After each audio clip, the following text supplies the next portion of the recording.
All right, and we are live. So I was on a really good streak doing these live streams for a while, got off track. Now we're back, but we're not just back. Today's guest is kind of a big deal. He's somebody that I thought, why not just ask and see what happens? I got nothing to lose. And so I'm so thrilled and honored to welcome Jacob O'Neill to the live stream today. So Jacob, welcome. Thanks for being here. Right on. So Thank you. yeah. So my first question for you is, how do you normally explain to people what you do? When I explain the way that I frame whenever I'm teaching men around this, I'm like, who are you? What do you do? How do you serve? And I keep it as simple as possible. So I'm Jacob O'Neill. I'm a men's coach, and Hmm. I coach men to live freely, love deeply, and serve humbly. Nice. Yeah. Awesome. Well, I'll And share then how, go ahead. What are you gonna say? we can get into like all of the how I actually do it. Like I was like, oh yeah, like I do it. I'm a men's coach, and that can go any which way, really. Yeah. Okay, well, I want to tell you about my experience discovering you. Mm-hmm. So I was reaching out to people on Facebook, building up my network. At some point I sent you a friend request. I didn't really know who you were. And then I'm becoming friends with a lot of men's coaches, and then I'm hearing other men's coaches talk about like, oh, I'm training with this guy.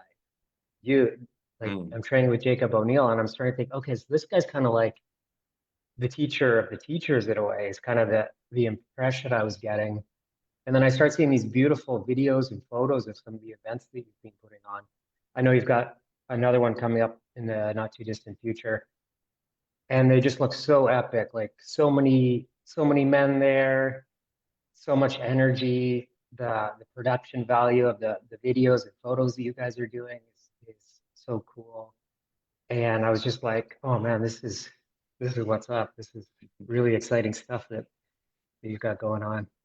So that's kind of how I discovered you, and I'm really excited to learn more about you and the work you're doing, and also the journey, your personal journey of what's led you to where you are now. Mm. And so like I was watching your retraining that you put out, and it said that you've been doing this for I think about 6 years. Mm-hmm. I'm correct. Can you talk about kind of the evolution over the years? Like, were there different kind of phases that you've gone through, the early days, kind of leading up to where you are now? Totally, man. Yeah, I'd love to. So the reason I started was I went on a trip to Peru, and I was on that trip with 15 women for 3 weeks, going through the mountains in ceremony. And by the end of that trip, I swore I would never ever spend time with a woman ever again. I was done. It was Mm, beautiful, but I'd maxed out my capacity. I'd realized that I didn't have any close male friends. mm, Walking the spiritual path, or puppy, I'd started my spiritual journey, so I was pretty fluffy, and all I was doing was hanging around women. So as mhm, soon as I got home, the first thing I did was start a men's group. I was like, I need to start a men's group. I lie. I went to a men's group, like an open group, and a lot of the guys weren't really where I was at. There are a mhm, lot of older dudes going through different stages of life, and I was like, oh, there's not enough relatability here. I like these guys, and I got a lot out of it, but I was like, I want men who are going through what I'm going through, so we can band together and support each other. So I mhm, started a men's group. Literally, I came home, made a Facebook group, made a Facebook event, and then just started messaging people. And I just mm, said, hey, bro, like I literally just jumped straight into the DMs and did that. And that was kind of where my journey started, uh, facilitating this sort of stuff. Like coming off the back of like 3 weeks in the mountains of Peru, I was pretty cracked open, and I was pretty on point. But yeah. yeah, man, that was kind of the start of my journey. So I just started running men's groups, and I'd run them Wow. monthly, and I'd run them in different areas, and I'd go back, I'd drive back to my hometown, and I'd run them in my dad's shed, and then I'd drive to the neighboring town, and I'd run them with someone that I knew. And it was a really beautiful experience of like almost earning my stripes, Mhm, which is kind of yeah, it was kind of like my apprenticeship, I guess, if you like to call it. I was like, I was running men's groups, I was posting online, I started to find my voice. And then not long after that, sort of I don't know the exact time frames, but then I started to run like a half day event, and it was Hmm. called Becoming the Mountain. And I'd run a half day event, Oh, and I'd get guys in, and we'd do like a hero's journey meditation, and we'd do a little bit of breath work, and we'd do an ice bath, and we do a sharing circle, and a lot of guys got a lot out of that. And not long after that, I got my first one-on-one client, and that was when my sort of online coaching journey started. And then I started like an online brotherhood that was like over 12 months, where we'd meet every week and drop in, and that became then I sort of found my way onto the online space. And then I uh I ran my first retreat, which was called Finding Your Edge, and that was a really powerful experience for me. I was like, oh, this is the work I'm here to do. Like, I'm a oh, coach, well, yes, but I'm a facilitator. I'm definitely a uh, facilitator. nice. Um, yeah. Yeah, And yeah. then to finish that was like what then came online after that was we started running a weekly men's meetup, which was called Men's Weekly Connection. That's when everything started to fully change, where I showed up every week on a Saturday at a spot and just was of service for free. And we ended up Mhm. having like close to 1,000 men over the 2 years come through the Men's Weekly Connection. Some guys coming nearly every week for 2 years. And Awesome. that kind of built me as like I became recognized as someone who was in the industry, being of service, doing the work. And from that, my next retreat started to fill up. I started to get one-on-one coaching clients, and we started to feel I started to feel more of a presence and more of an authority in the industry after and that was about 4 years into my journey. In the last 2 years, I'm still building. It's definitely still in my building phase, but the last 2 years I felt more established. That makes sense. Oh, Hmm. cool. How did you end up in Peru with 15 other women? Was that just kind of random? Like, or like, That was I sat ceremony here in Australia and had a life-changing experience. uh-huh, And then the facilitator said, we're going to Peru next year. Who would like to come? And I just paid the deposit. I was like, I got to go to this place, wherever amazing. where this maestro comes from, where this lineage comes from. I need to go and experience it. And yeah, Mhm. man, went back again after that and did another tour through Peru. And currently, one of my teachers is here. My bro, he's here, and we're literally after. I've got another podcast after this one, and then we're heading out to the mountains to sit ceremony here. Nice. Yeah, which is Is beautiful. Peru like an indigenous Peruvian guy? He's actually American, but he's been in Peru for like the last 16 years. Oh, So wow. yeah, Okay. he's Yeah, worked deeply with the Quero and the Pacos there, and like deeply with amazing. the mountains. And I adore that culture, man. It's given me what it's done is it's given me access back to my culture. The the Apologies for Australian, that dog. I actually didn't really notice it. Oh, You're really inspiring me right now. I've been kind of on the verge of going to Peru. Like I've been thinking for the last few months, like I've been wanting to go my whole life, but the last few months I've been really seriously looking at Airbnbs, like in Peru, like checking stuff out. And now you're yeah. really inspiring me too. And Let so this be your what? sign. Yeah, absolutely. And so what was it like? Like so you had that experience that cracked you open, as you put it, and then, but it also made you feel super inspired to do the men's work. And I can relate in my own way, maybe not quite as mm, pronounced or whatever, but I had periods in my life where most of my friends were women. Growing up as a small child, I had a lot of male friends. I was very confident. I was self-assured, very, strong, even aggressive maybe. And the different chapters in my life, uh, I went through periods where I felt kind of intimidated by other guys, rejected in competition, and then, but really my soul or whatever really needs that, and when I'm really thriving and living to the fullest, having male friends and male connections is so important. And so, Mm.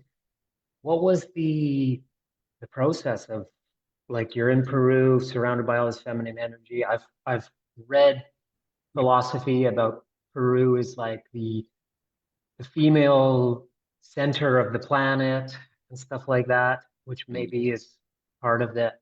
But what was your process like where you're like, okay, I'm gonna go into this masculinity stuff, this men's circle stuff. I'm gonna start connecting with other men, cultivating my masculinity, I imagine.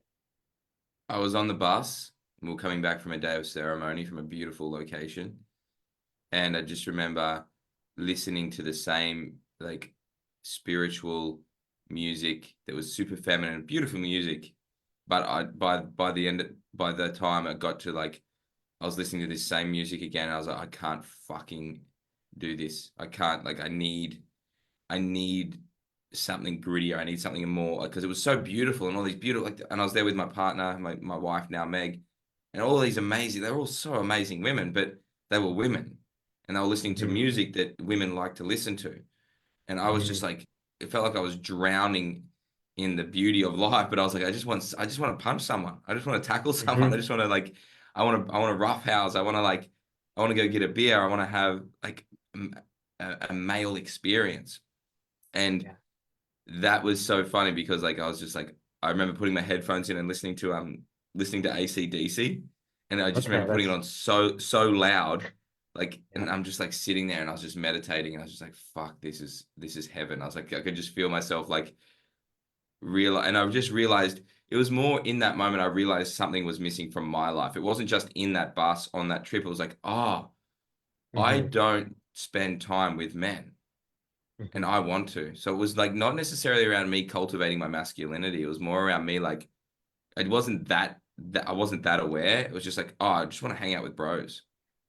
Totally. That makes sense. Yeah. Like I think kind of going so extreme in that feminine environment kind of really brought it front and center. And so then you went Mhm. back to Australia, you immediately started taking action and kind of leading this movement and inviting people. It sounds like you had some skills already to make that happen because the way you put it, you made it sound very easy, but that's kind of like not something that anybody could do where you start creating events and organizing stuff. Like, did that just kind of come naturally to you, or did you have some prior experience with stuff like that? I hadn't had like training as such, but I worked in customer service. Like I worked in a clothes store for like a couple of like 4 years. But Hmm. I've always been someone who can talk to Hmm. people and facilitate like an experience, so to speak. I'd always I like I always wanted to be the captain of whatever sports team I was on. I couldn't handle being anything less than the captain. I hated that. Cool. Always had to be the Yeah. captain.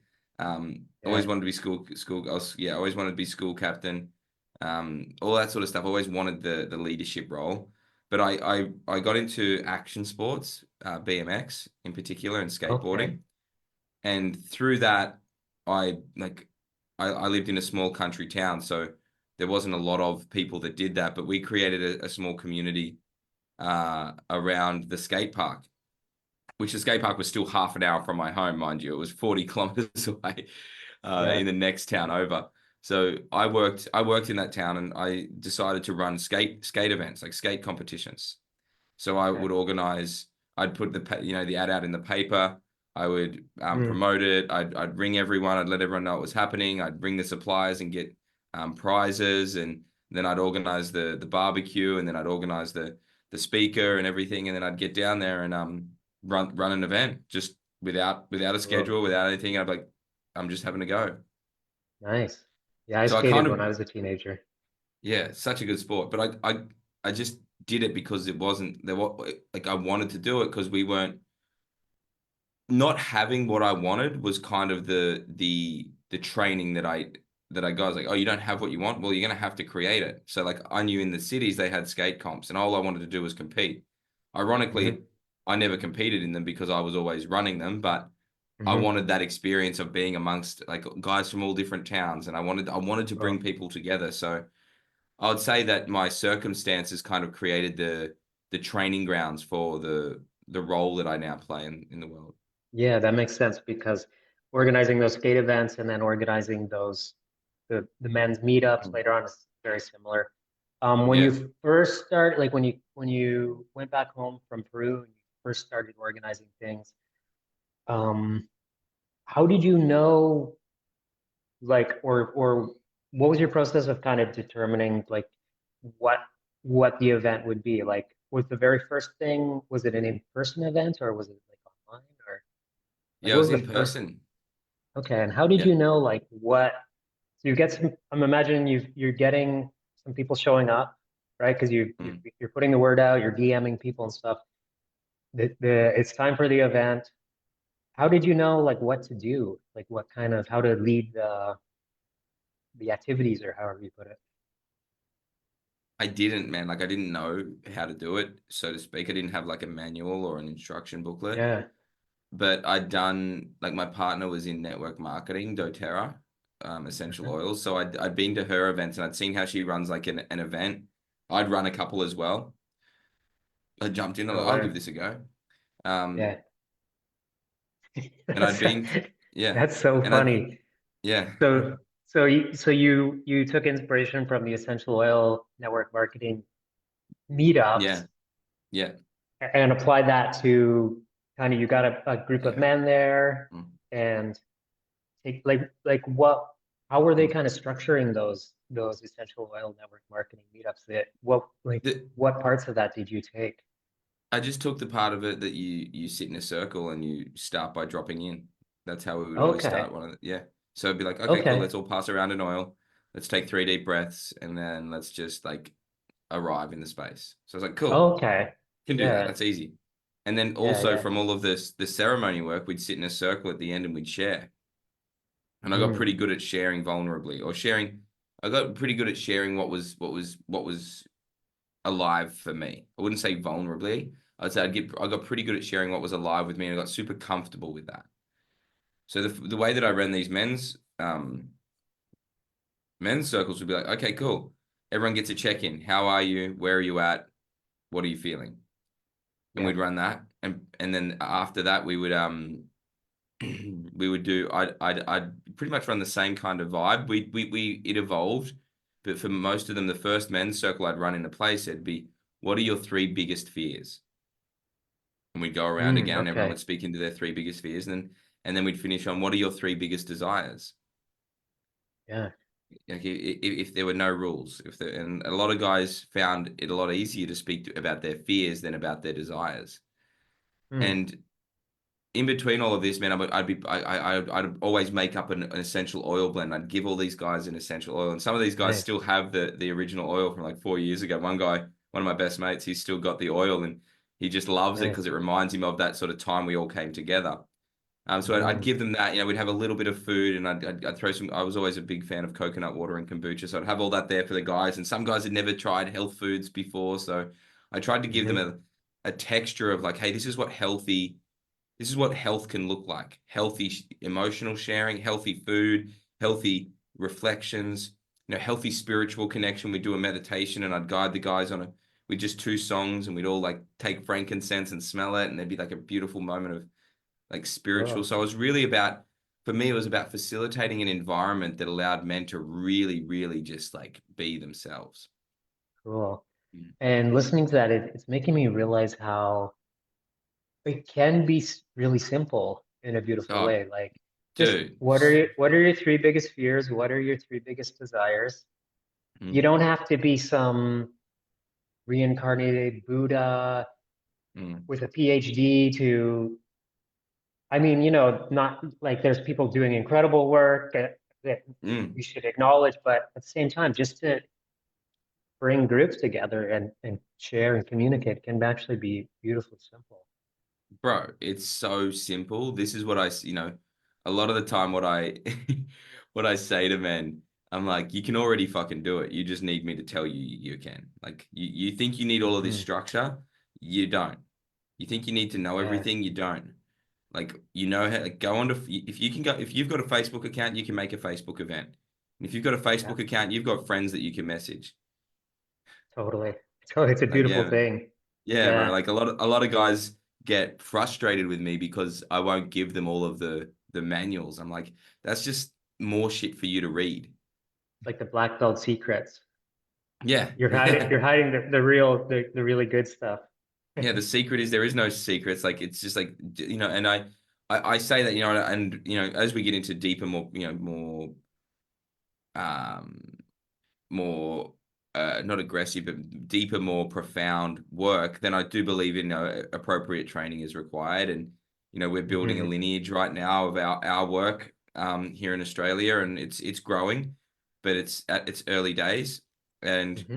one of the things that we're very clear on is like we don't want to make it just our thing. Like we want you to come and learn and train with us, but then take it and let it evolve. Go and work with some other people. Go and learn another skill and like create your own, I guess your own community that has this that we can come and learn from eventually as well. Yeah, nice. And that's Kind of like something a, that, yeah, yeah, like a growing, I was just going to confirm like a growing movement. That's cool. totally, man. And we don't want to create the same kind of men's group in every single location across Australia. Like I want to go down to and like 7 hours away, and I want to be able to drop into a men's group and have something that's like deep connected to the same depth, but completely different. Maybe they get together and they all Hmm. I don't know, play musical for their whole thing. They don't actually speak. It's like, or maybe they get together and they all just like sit for an hour in stillness. Maybe that's their flavor. Um, Yeah. Yeah, yeah. my experience is I've been in a men's group for a few months and then I dropped into a friend's just one session with him the other week and Mm, it was so different. Because before that well and like as you know, I'm involved in the personal development space and what inspired me to do that was I did attend retreats and stuff in the past, but as far as like a men's group, that that was my one experience was just the one group of guys, the one facilitator, and so that was my reference. And then I jumped into my friends thing, and it was very different, a different culture, different personalities, and it can take on infinite different looks and feels because everybody's going through different things. And actually, the truth is, so I love my men's group. It's helping me a lot. I'm getting a lot out of it. I'm so different than the other guys in it. Kind of like you mentioned, you were in that group with the older guys. I can relate to that. Like they're just going through very different things. They're processing different things. So mm, yeah, absolutely. Like the idea of men congregating kind of around different interests and passions. And yeah, that makes mm, sense. You mentioned that as the work gets more deeper or profounder, however you put it, training is a good idea. Can you mm, talk about your journey of bringing in greater sophistication, I'm assuming, and like mm. taking it to the next level and maybe Yeah. doing some research to enhance your skill set? Like what's that been like for Yeah, I'm probably not I'm not the pin-up boy for the right way, or to you? be Yeah. trauma informed or to be certified. I don't have any certifications, and I probably never will.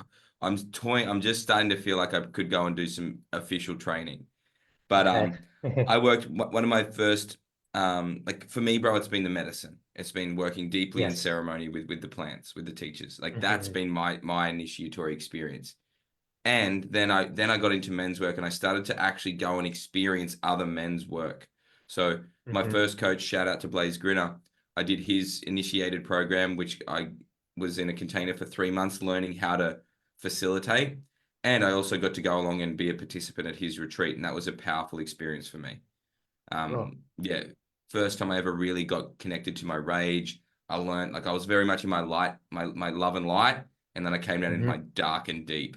After that, I've Wow. really found connection to my cock. I found connection to my power, and that was Yeah. when like everything started to change, man. Like my body changed. Like I was able to like actually put on like I kind of put on weight in a good way.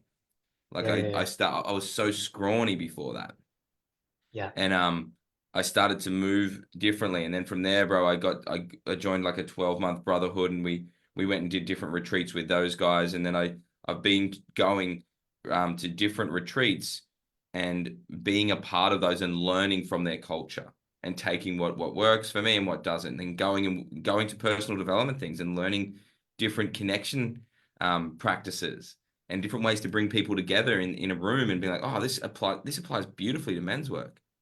Mm, And I've done that, man. And I've been really active in building relationships with other men's coaches. So with the hmm. Gathering of Men, which is what we're running in October, 4th to 7th, I have 15 other lead facilitators that are all like really established. They're all established men's work facilitators. They all have their own businesses. They all serve deeply in their own way, and they're coming together. Hmm. So through that, I'd created those, I learned from them, they learned from me. I've created a really good cross-pollination culture. Nice. Uh, inside, and then also, man, like I work with a lineage, Roots of the Earth from Mexico, and I sit Vision Quest. I've done 2 Vision Quests, and I'm doing my 3rd next year to go into Sundance and work with the fire and Sweat Lodge. So I've got this sort of connection to that lineage as well, which has really Mm, fulfilled me, really filled me up like powerfully spiritually. I've read a lot of books and listened to a lot of podcasts. And yeah. when I've gone and done the spiritual work, when I read something or if I hear something, I'm pretty good at like landing it and being able to deliver it. So a lot of the Hmm. stuff that I've learned is through like actual what we missed out on in boyhood. So I've read a lot of Okay. books. There's the Gurian Institute, which is Michael Gurian. Um, he's got an incredible book called The Wonder of Boys. It's from the 90s. I fucking love it. Okay. It probably makes sense because it was written around the time I was growing up. Yeah. There's another book called Homecoming, which is a really great book about championing your inner child. Love that Mm, book. And there's also a guy in Australia called Steve Biddulph, and he's written some really great books around manhood and raising okay. boys. Cool. Um, yeah. The Yeah. more I Yeah. work Yeah. with men, the more I realize I'm working with an unloved little boy. Wow. Interesting. That's, Makes we sense call it though. men's work, but a lot of the time we're working with a man who has who developmentally in a lot of areas is still a boy. Yeah. Do you think do you think some that's kind of the state of humanity at this moment in time? And maybe in ancient history it was different and in the future it will be different? Or do you think that's kind of the human experience in general, that adults are men and women maybe are basically just children, that we act a little more sophisticated? Or do you think that's kind of something that's kind of going on in modern society, especially at the moment? I don't know about you're American or Canadian? Canadian. Canadian. So how old's Canada like as a country? Oh man, I should know that. I haven't lived there in 6 years or so, but it's only like 100 and some years old. But people started going over there in the 1600s from Europe. Yeah. Cool. So let's say 400 years Yeah, old. So it's sort yeah, of Australia is like 250 years old. What I believe, bro, is our developmental, like us as adult men, for me, developmentally, there's an immaturity to our culture because we're only young. We're still finding our feet. mm, okay, So our development can only be a reflection of our culture. So I mm, believe that our culture needs to tether itself to some of these ancient cultures, hence why I went to Peru, hence why that has now opened my eyes to the indigenous culture here in Australia and the wealth of knowledge that's available through that culture, which I'm like, that's the indigenous culture for Australia. Fuck, I need yeah, to pay respects. I need to sit with elders. I need to listen. I need to shut the yeah, fuck up and listen. And then what that has then opened me up to even deeper is because I've had some of this like sort of um, indirect guilt around what's happened on this land, and I've opened myself up too wide and been like tried to feel it all. It's like, hang on, that's not all mine to feel by myself. I can be aware of it and I can process it, but I need to respect and learn about this culture, which then opened up this whole new line back to my own culture from Ireland and my Irish okay, roots, which has then like awakened this like deeper level of or this deeper access to maturity. And that makes sense. and that's, I can get pretty kind of lucid about this, or pretty loose with my words on this, bro. But essentially what I'm saying is we're a young culture, so we're still finding our way. Yeah. As soon as you said that your personal ancestry goes back to Ireland, I was like, oh wow, Mm. like of course, like I see it. Yeah. It hadn't occurred to me. I'm like, oh, he's an Australian guy. Mm, And for some reason I'm connecting with a lot of Australians lately. Like since I've mm, started like kind of showing up online and connecting with something about that. I might have to get out there sometime. And the Aboriginal people out there are absolutely fascinating. And like you, I've felt a real calling towards Latin America, towards the ancestral medicines there. I've had mm, life-changing experiences as well. I want to mm, tell you about an experience I had in Canada about 10 years ago. So my dad goes to sweat lodges with Blackfoot people in Canada, mm, and I'll go with him from time to time. And this is like 10 years ago. His best friend is Blackfoot, and we were doing a sweat lodge, and his best friend's father was coming. This is the only time I ever met the man. He was in his 70s, and they were described the way they were kind of setting it up like this is an occasion that he's going to be here. He's a pretty, he's a special person, and yeah, he just had a vibe, like long hair, but it was almost like a mane or something. Like his presence mm. was just, and so we get in the sweat lodge, and they're telling me, I forget the guy's name actually, but they're telling me that he's brought a spirit helper. And I'm just kind of like, you know what? This is the sort of thing you would hear at a sweat lodge with native people, right? Like I'm just Mhm. listening, going along with it.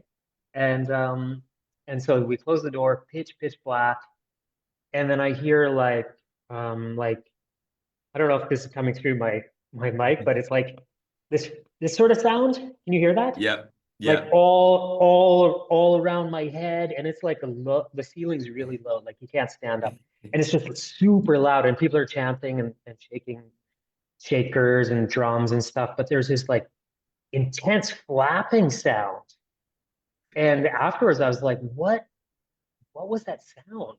And they're like, oh, that was his eagle spirit helper. And like that was, and I'm sort of like oh, what was the word you used earlier, like I have my woo-woo tendencies and my open-mindedness and whatnot. I wasn't like this super jaded, like skeptic or anything going into it, but still, like that was so incredible because I heard it. It almost felt, I feel like I felt the wind of it on my skin. It was mind-blowing. I'll never forget that experience. So, so incredible. But anyway, I just wanted to throw that in Oh, there. bro, I live for that. So in we've just started running a facilitator training, and one of the key things we do on that is we wake the guys up and take them into a sweat, like right Hmm. just before sunrise, so 5 a.m. And Cool. yeah, bro, all of those guys came out different. Hey, they came out and they were like, okay, okay, so spirituality, yeah. They're like, cool, all right, we don't know shit. Okay, cool, Uh-huh. wow. And it's such a beautiful experience to witness other guys have that moment. Because like for me, that's like they're my most sacred moments when spirit just like drops in and I'm like, oh wow, I forgot. I Yeah, for a moment there I'd forgotten that, that there's this force that moves us that's greater than us, and something that we'll never fully understand or comprehend, and it requires us to have faith. Even yeah, I really. did a session with a client on Tuesday, and we had a really beautiful time. We went out to the rock pools where I go and spend my time. It's kind of where I go to pray. And yeah, we got there at the water, and we I just started singing to the waters, and then we got a really beautiful song going together. He's a musician as well, so he started singing with me and playing, and I was like, yes, this guy gets it. And we're singing away, and then at the end, I was like, shh. And as soon as we stopped, man, this gust of wind picked up and the water started raging a little louder. And it just almost Wow. felt like there was like this confirmation from the natural world, which I'm very passionate about the natural world as a living, breathing Mm, kind of guide for me. And wow. he was just like, dude. And I was like, yeah, bro. I was like, the Yeah. land is happy that we're here. The land is happy that we're communing with it and we're bringing our gifts. You know, we offer tobacco to the water. We cleanse ourselves. We place ourselves on a stone and we offer our voice. And it's like this is right relationship. We're creating a relationship with these greater forces. And for Mhm. me, that is what I believe men's work really truly fucking needs, is this deeper connection to the greater forces that move us. Otherwise, we're Wow. just doing ice baths and just breathing ourselves into oblivion, man, and talking about how our dad hurt us. We're not actually Yeah. creating like spiritually, like structural integrity in our spiritual bodies, which is what the world needs us to be, like spiritual warriors. We're done Yeah. fighting with fucking guns and bombs, man. We need spiritual warriors who stand for values and stand for culture and stand for something that doesn't necessarily return a dollar has dollar return on their investment, Mhm. because um it goes greater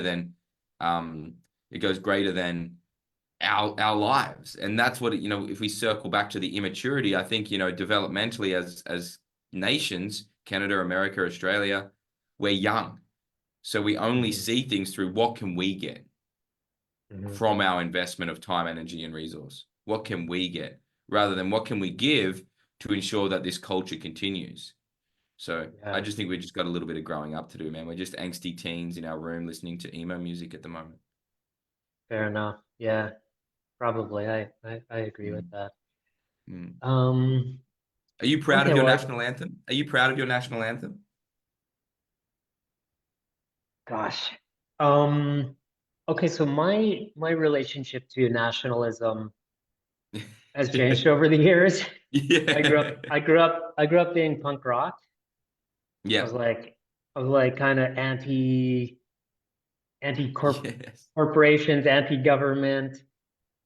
And then I went through a phase of like, oh, I think actually our government and our democracy is a better option than this new option that is being presented to us, which is this kind of um, technocratic totalitarian world, Hmm. uh, you know, government, but not even like a fascist state or something. So then I was like, oh no, we have to preserve the government. I'm pro national. And then I just left Canada. I bought a one-way ticket and moved to Latin America where I feel so Yeah. much more free and Mm. I stopped worrying about those kinds of things, Mm. and I still follow current events to an extent, but yeah, but no, I'm Yeah. not. I don't like being in Canada at all. I was there 6 months ago, and it's insane what's happening there. Yeah. Like it's like Mm. there's people addicted to drugs and homeless all over the place, and it's just Mm. kind of it's turned into a nightmare, unfortunately. Yeah. Yeah, man. Like Yeah, for me, like I'm not proud of my national anthem, but I'm proud of my culture beneath that. Like I'm proud of something yeah, deeper. And that's what I've been mhm, really, digging up for myself. Like through my own inner work, I'm revealing these beautiful values, these beautiful traits from my culture, and that I'm learning to embrace rather than throw everything out in one go. So yeah, the reason I asked that, I was like, yeah, it can be confronting to go on your own path as a man in this men's work. If we sort of call it men's work, which is really just your cycles of manhood and the initiations that you go through to figure out who the fuck you are and what you're here to give the world, that there has to be some kind of rejection of where you've come from to go out and find out more about yourself by exploring the world. So that, like, for me, hearing that you're in Latin America, it makes perfect sense, because Canada's a shit show. Australia it is like a is. nanny. Australia is a controlling mother. Like Australia is Uh-huh. like, you're not allowed to do this, you're not allowed to do that. You've got to can't, if you want to camp somewhere, you've got to get a permit. You can't go there. You're not allowed to do this. Totally. We got in trouble for singing, and at the rock pools once, we had like 50 of us, and we were all, hey Anna, hey Anna, hey Anna, hey. Oh no, you And can't we, do that. God and, forbid. and we got called from the council saying that we were scaring people and that we're causing a public nuisance. And I Jeez. said, no, I said, dude, I said, come out and see what we do. Come out and try and find me. Like, if you want to give me a fine, try, but I just won't talk to you. You're not the police. I mean, if you bring the police, I'm not going to listen. So this. I Mm, said, I won't listen to you. I said, bro, I'm happy to have a conversation man to man, but mhm. I'm not gonna be told what to do. And I Yeah, said, you can try that. I said, if you want to try that approach, I'm just going to hang up. But if you want to talk man to man and understand why we're doing what we're doing, and if you want to talk to me as a human being, I'm open to that. And he, you know, yeah, he respected that. He didn't, let up. He still put his 2 cents forward. And we actually both earned a level of each other's respect. And I now really like the guy. He's someone that I can call if I need an answer around something on land. Uh, but I believe that, there is a point where I'm 34, bro. I don't know how old you are, but as a 34-year-old male, I have a duty to push, push the edges, but also not just continually try to break free from the matrix. I have a duty to like mhm, actually evolve it and help evolve the system rather than just try to continually, shit on it and point out where it's wrong. It's like, okay, let me push the edge here and then let me help tie it down and fix it. So like, fix it to the earth and ground it. So we've now got mhm. this new kind of expanded uh, part of our culture that serves us. And then I'm going to go and do that here. And then I'm going to take time to integrate it rather than just constantly be um, saying how shit everything is and fighting against something because that has gotten me Yeah, nowhere in the past. yeah, yeah. I'm feeling that. I feel like being a real leader, um, is taking ownership of your tribe, your community, and leading Hmm. leading the way, and taking care of the people around you and creating the culture rather Hmm. than just kind of like criticizing it and thinking you're better than it and stuff like that. And so I've been pretty nomadic throughout my life. Like even before I left Canada, I moved around a lot in Canada. Hmm. And one of one of the courses I took in university that I remember the best was about it was like intro to primatology or something like that was called. And it taught me how um gor gorillas maybe or probably various species of monkeys or primates or whatever are like this that the alpha male will have his territory and his mates will live within that territory and he'll guard the territory and protect them Hmm. from threats. And then there's the beta males, which I know that word's being kind of supercharged in pop culture, but they're the ones that don't have the opportunity to mate, basically. They don't Mm. have their territory. And so they roam around looking for chances to sneak into the territory of the alpha males and try to get at the females. So as I've been like nomadic and haven't been around my family that much, sometimes I felt like, oh, maybe I'm like the beta male roaming aimlessly, but then other times I felt like maybe I'm on this hero's quest or something. I think it's a Totally, blend man. of everything, you know? And yeah. Dude, yeah, I think you need to go out. I like that idea. I I do get a bit triggered around like the alpha and beta because it kind of puts one man above another. It can really make it kind of hierarchical. But I Mhm. would say that yes, on the hero's journey, and there's also in Peru, the Quero, the medicine men carry a mesa, which is like a beautiful medicine. It's like a medicine bundle, and it holds all of their sacred tools. Like they're called koyas, which are stones from different places that hold, and that stone holds an energetic signature, mainly from a mountain. And Mhm. what actually happens is one stone from the mesa will become the ambassador stone, and it's actually worn around the neck of you get a little medicine bag and you wear that stone, and that stone hangs out outside of the mesa, and it kind of travels around wherever that person goes, and it Okay. becomes kind of this one. It's kind of like the traveling storyteller. It's the one that goes wherever you go, and it kind of keeps you connected back to your roots. And that to me I is didn't I sometimes didn't what happens. totally un I didn't totally understand that to be honest. So Yeah. the the one stone, it's moving around, somebody's wearing it, and it's moving around, but it's connected back to the source where the other ones are. That's kind of Yeah.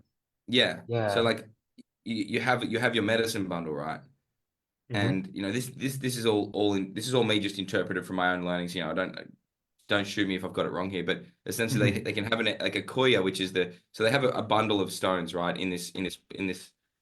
This this here, like it's like this is what it looks like. It's like Okay, a nice. cloth, and it holds. And then you have one that you take with you, and if you go to the shops, if you go anywhere, where you go on a trip, you take that with you. You don't have to take the whole mesa. You take the one Okay. stone. And sometimes Okay, gotcha. I think that in a family, sometimes there's one person that goes walkabout for a little while Yeah, maybe, yeah, yeah, yeah. and then they Oh, come or okay, they find. totally. So for me, Yeah. I sometimes see it that way, and I also see that like for us to gather stories, we must leave what is familiar. For us to gather new experiences, we must leave what is familiar. And for some people, they go for a year and that's all they need. For other people, they Hmm. go for 10 years. For other people, it's a lifelong journey of gathering stories. And without Yeah. the bards, without the storytellers, without the wandering mystics, without the um, what do they call them in I forgot what they call them here in Australia. They call them some not mystery man, but they've got a name for it, and they wander. And in that, Hmm. that might not be a role they play for their entire life, but for a season they might do it. And then when they come home and they put, they grow roots, they have tales from beyond. And when the younger men come through, they can share these stories and inspire the young men to then go and find their stories, go and Hmm. find their way. And I think that's whether that lasts for a year or 10 years, there's no real time limit. It's each man's walking to, the beat of his Yeah. own heart. So for some men, that's I've got friends and I'm like, how can you still be traveling? Why are you still traveling? Totally. I just want to have my home and my family and I don't want to leave. Yeah. But that's where I'm at, and I can't force Hmm. anyone else to do that. I'm like, if someone else wants to travel from here, there, and everywhere, I'm like, dude, that's exciting for me because when we catch up next, you're going to have stories for me. Hmm. And I'm going to have a place for you to come and have dinner. If you want to come back and you need a couch to it's about seeing the value in both. And that for me is super Yeah. important. And I think, I don't think we really understand the value that we can give each other when we really land in our own depth of truth. Because if I Hmm. was out traveling right now, I'd be doing it from a place of I have to, not I want to. Hmm. But Yeah. like you spend the next 3 years in Latin America and wherever else you go, and then you come down to Australia and you sit with me, and I've been in Australia the whole time. Hopefully, Hmm. I'll have at least gone on one trip in the next 3 years. But it's like, oh, like I can sit with you and you've got stories for me, man. Like that's you. Absolutely. I get to receive the journey you've been on through you, which Yeah. is I such a love gift. that. It's such a gift. Yeah. Mm. And I never planned. I remember when I graduated high school, the big question was, so do you go straight to university or do you take what did we call it? Or do you take 1 year off and then go to university? And it's like, Yeah. and you have this amazing adventure for 1 year. And I never planned, I've never had any idea of like, okay, I'm going to do this for this much time and then I'm going to go and plant my roots. It's just kind of Mm. unfolding as it goes. And for me, a big moment in my life was when I booked that one-way ticket from Canada to Mexico in 2018. Mm-hmm. And if I were to have died before that trip, I would have felt so much regret, like I hadn't had there's so many experiences I craved and I hadn't had yet. And now like I still got a lot of living to do, but I hope to live to be 100, but um gosh, these last 6 years have been so rich. So many incredible things have happened. And like beautiful experiences can happen at home, but there's something about being out traveling that just opens up that serendipity and you Yeah. meet people and things happen. Yeah, it's been I feel like I'm about to move into a new chapter of quite a bit of adventure after kind of hunkering down for about a year and not a ton of adventure. So I'm thinking probably Peru is definitely going to be a part of it. Yeah, man. And Yeah. yeah, there's like that's the beauty of like following whatever's true for you. Like there's no time limit that we can put on these things, anytime we try to force our adventure into just 1 year before we settle down, like that's ludicrous to me. It's like, Yeah. so you're going to have adventure for 1 year and then you're going to settle down for the next 70, like compartmentalizing. Like, I'm all about discipline, and I get that. I'm probably not that much about discipline, to be honest, but like I know it has its place, but it's like, if that like collapses the, the vibrancy of your life force, and kind of deadens your excitement for the world, then that's probably not discipline. That's probably like a resistance. That's probably you trying to get somewhere.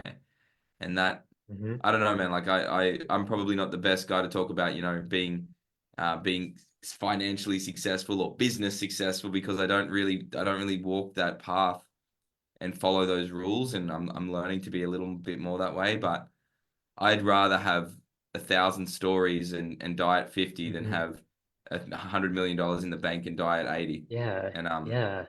Yeah. yeah, And actually, I just glanced at the clock here. I know you've got another podcast afterwards.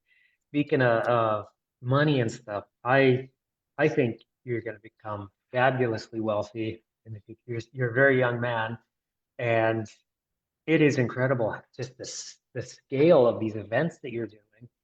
And I'd love for you to share with the listeners some of the stuff that you've got coming up, maybe the Gathering of Men or whatever yeah, whatever you want to share. Like let everybody know what's going on. yeah.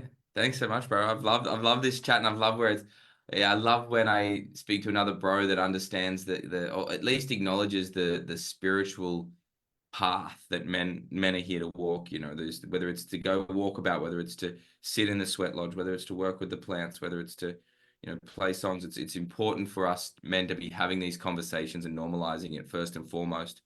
And yeah, man, I'd just love to invite whoever's listening, if you're in Australia or if you want to fly in, if you're that bold. The Gathering of Men is our annual event, and it's a convergence of communities, and the communities come together to actualize and almost fortify the culture that we all stand upon. This culture that is celebratory of manhood, that is celebratory of womanhood, that honors the family unit, that honors each man's path. And yeah, man, we gather on the 4th till the 7th of October in the Gold Coast hinterland. So it's about an hour from the Gold Coast airport in Queensland. And we have 15 really world-class facilitators this year. We have an amazing lineup of events. We have a beautiful schedule. And yeah, it's tickets are just $777 Australian, which is a really affordable event. We feed you the whole weekend. It's camping style accommodation. We're on some really sacred land out there, nestled in the mountains. Yeah, and it's a place for you to come and either start your journey in Menswork, or come and just like be amongst the work as well. If you've been in the work for a couple of years and you really love it, it's a place to just come and reconnect with the wider community. So it really serves men regardless of where they're at on their journey, regardless of their age. We have men as young as 13, men as old as 85. We have a really beautiful, diverse range of men that show up to these events. So if this is something that you're really keen on getting involved in, then yeah, shoot me a message and I'll send you the link. This is my favorite thing to create. It's definitely the big one. I do one-on-one Mm. coaching, and I do have a few other programs that are available, but the Gathering of Men is it at the moment. So yeah, if you need any Yeah, information, just hit me up. that's the big one, and it looks incredible. And it's out in Australia, but it's just a airplane ride away for all of us. So I Yeah, I bro. I know I want to go. So anyway, Yeah, thank you bro. so much for being here and doing this live stream with me. And it was an amazing conversation. So Mm. thank you very much. Thanks for bringing it all together, bro. And thank you for the work that you do, man. Together we rise. Together we rise. Cheers. All right. Big love, bro. Bye for now.